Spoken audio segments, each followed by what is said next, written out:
ঘড়ি দিকে লক্ষ্য করবো, আজ তোমাদেরকে হিসাব শিখাবো। ঠিক আছে, ভালো করে লক্ষ্য করবো কিভাবে এই হিসাবটা আমি করবো। ঠিক আছে, ভালো করে লক্ষ্য করবো। এটা একটা মিশ্র বর্ণাংশ, এটাও মিশ্র বর্ণাংশ। ঠিক আছে, তো এটা আমরা কি করবো না, তিন দিয়ে আমরা প্রথমে কি করবো, একটা গুণ করে নেবো, পূর্ণ সংখ্যাকে গুণ করে নেবো, হর দিয়ে পূর্ণ সংখ্যাকে গুণ করবো। তাহলে তিন একে তিন, তিনের সাথে আবার এই দুইটা কি করবো, লবটা কি করবো, যোগ করবো। তিনের সাথে দুই যোগ করলে কত হয়, 5। এবার দেখো এই এই এই হরটা বসিয়ে দেবো যা আছে তা, তারপরে আমরা পেলাম কত, 5, 5টা লব হিসেবে বসবে। ঠিক আছে, বুঝতে পারছো? একদম সহজ। এই যুগ এখানে এই যুগটা দিয়ে দেবো। ঠিক আছে, এবার দেখো ঠিক এভাবে করবো, 3 এর সাথে 2 গুণ করলে কত হবে, 3 দুগুণে 6 আর 2 কত হবে 8। ঠিক আছে, তাহলে লব বসবে 8, নিচে বসবে 3। ঠিক আছে, হর হিসেবে বসবে 3।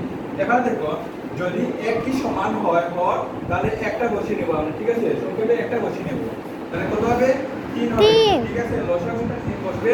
তারপর এবার দেখ এই শুনো, যদি হরগুলা সমান হয় তাহলে একটা বসিয়ে তার উপরে যা আছে তা বসিয়ে দিব আমরা। ঠিক আছে, কিভাবে বসিয়ে দেব, 3 দিয়ে 3 দিয়ে ভাগ করলে 1 হবে, 5 একে 5 হবে, গুণ করব 5 একে 5, যোগের জায়গায় যোগ, আবার 3 একে 3, 8 একে 8। ঠিক আছে, হ্যাঁ এবার দেখো তো হর যা আছে তা বসবে 3, 8 5 কত 13। ঠিক আছে, 13। এটা কি হিসাব করো। ঠিক আছে, এটা যদি বলতো অপ্রকৃত ভগ্নাংশ প্রকাশ করো, ভালো করে লক্ষ্য করো।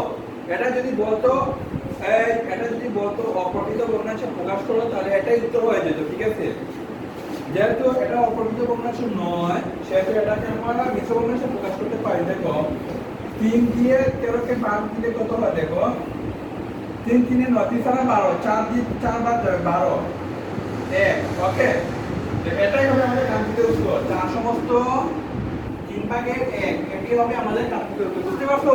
জি আর এটি হবে উত্তর। আয়ান বুঝতে পারছো? জি। যদি বুঝে থাকো তাহলে তোমাদেরকে অনেক অনেক ধন্যবাদ।